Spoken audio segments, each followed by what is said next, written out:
All right, let's get into politics. Here we Our go. favorite. Here we go. Trump revives the Alien Enemies Act for deportations. More than 200 Venezuelans, allegedly to be in gangs, were deported to, I think it was El Salvador recently. El Salvador. Right? Yeah. Bukele. Going to those high prison or high security prisons. Yeah. And look, I feel for our Venezuelans, and I definitely understand. I mean, okay, this deportation thing is a very controversial topic that, you know, we've discussed this on this show before, where, you know, I understand that there's a lot of illegals here that are, I don't want to say a drain to society, but I understand the argument that there are too many illegals that we need to figure something out. I can understand it. I can understand that concern. Yeah, concern, right? And I came up with that idea of putting them to work, right? And building a strong labor force here while giving them a path to citizenship. Right? But when I saw this, I'm like, no, this is the wrong way to deal with this situation. Just to blindly deport based on people's tattoos or, you know, without any proof or anything. I just felt it was completely absurd, actually. But I mean, I think the interesting thing too, Jeff, is we know what the Alien Enemies Act has done throughout history. Yeah. Right? So for the first thing, it's supposed to be done during wartime. Yeah. It was created back in the 1800s. Yeah. Or no, it was created in the late 1700s. Yeah. To say if America is at war with another nation. Yeah. And there are nationals of that foreign citizenship who are here, then certain things can be done. Yeah. Hey, America's not at war right now. Yeah. America has not declared war on Venezuela. Correct. America, but there's been this loophole of saying, hey, the government there is soft on crime, so because of that, this is kind of a war. And I would say beyond that, we know, you know, it's an Asian American podcast. The last time this was used, 125,000 Japanese, including over 75,000 American citizens, were put into concentration camps. Yeah, and so, you know, these 200 people, I don't know who they all are. I don't know what they've all done, but we know what this leads to. This doesn't end at gang members. This doesn't end at, and we've spoken on deportations before, and a lot of people were in the comments, right, saying, look, we just want to deport the violent ones. Well, what I want to ask them is, how do you know who's the violent ones? Yeah. And do you know the people that are getting caught up in these ICE sweeps? Yeah. Or are you just assuming because certain media outlets brand this a certain way, because certain talking heads say, oh, trust us. Yeah. We're just sending the bad ones back. Right. This historically has not been how it's used. Well, their argument would be better safe than sorry. Right? Let's just, if we got rid of 100 of them and 20 of them are good and 80 are bad, I'll take that percentage. And that's right. Like, that works great. And we saw this right after the inauguration. Yeah. We saw this as soon as this administration came into office. The buyer's remorse. Oh. No, I'm thinking about, there were these stories, right? Like, Trump voters, which I do genuinely think people voted for Trump for different reasons. Yeah. Not everyone is a racist. Yeah. Not everyone is anti-Chinese or anti-black. But, there's a lot of different reasons people voted for Trump. But the problem is a lot of people voted for him because of the one or two issues they cared about.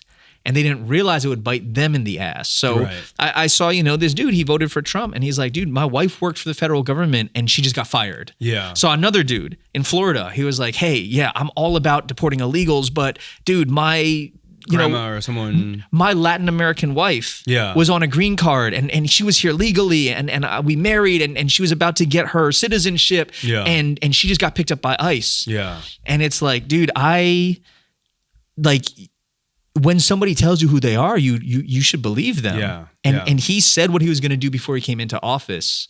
And now that he's doing a lot of that, a lot of people are realizing, oh, I didn't vote for that Trump. I voted for this Trump. Yeah. It's, when you humanize it, it's really sad because, I mean, I completely agree. It's such a slippery slope that he's doing this within the first, 100 days? Yeah. And we have 4 more years of been this. And if he already invokes it. It's been 2 months since the inauguration. And if he invokes that now, and let's say this Supreme Court upholds it, what else could he do using this archaic act, that should be done only in war? Who's to say what happens if he goes to war with China, whatever, what's going to happen for us? So it's scary, and I just feel like it's completely out of bounds. But continuing with the whole politics subject, you heard about Chinese students about to get banned? I think the Republicans are pushing a bill in Congress right now. March 14th. Yeah. A Republican, I think in the House, introduced a bill that would ban Chinese students from coming to America. I think right now there's around 277,000 Chinese students here. Yeah. And how much they account for? How many billion? Is it what? 11 billion. $11 billion of tuition revenue for the schools. And they're doing it in the name of espionage. Like almost 300,000 spies going to school here. I mean, it's pretty ridiculous. It's fear mongering. It's yellow peril, right? It's this idea that any one Chinese, like, bro, we've both lived in China. Yeah. The average Chinese kid is as much a member of the Communist Party as the average American kid is a member of CIA. Why would and I don't know if people know this. I studied in China in college. I studied abroad. There are actually a ton of American students. Oh, absolutely. Flooding in that direction too. Yeah. And this just reads to me as fear mongering. We all know this. It's the same as Chinese can't buy property and can't do this and that. It also, putting my tinfoil hat on right now, we know the Trump administration does not like higher education. They're pulling hundreds of millions of dollars of funding from institutions. They're attacking them for teaching history and this and that. I wonder if this is a plot by the administration to defund higher education, to pull $11 billion of tuition out of American universities. That's interesting. I never thought of that. Let's see. But okay, so my views on this is that let's put that argument aside. If this is actually what they're proposing, it's either because of espionage or even, let's say, educational espionage, meaning they'll come here, learn from the best, go to the best universities, and then go back to China and start companies and, or be engineers and go make weapons or something, right? Space race. It won't work because there's also a lot of other good universities around the world who are, with open arms, will accept the best and brightest Chinese internationals with their money, with their hardworking mentality, and embrace them into their universities. I bet you the UK, all of Europe right now is salivating on getting Chinese talent. And getting Chinese talent. And, as we've said this before, as Bruce Lee said, be water. And when there are obstacles like this that are arbitrary or, just Chinese people will find a way, and you can't stop progress. Yeah. You really can't. You cannot stop people from learning. You cannot stop people from seeking higher education, knowledge, and bringing it back to wherever they want to bring it to. I would say why would you let them go back? Why don't you make it more welcoming so they want to stay here after college? Why would you, make it difficult for them to get a visa after staying here for university, spending 4 years at, yes, the best universities in the world, just to go back? So, people might not know. I went to Yale. Yeah. I was a gifted student in high school. Every year, the USA Biology Olympiad team, the USA Math Olympiad team, the International Science and Engineering Fair, the delegates, the USNs, a lot of them are Chinese American.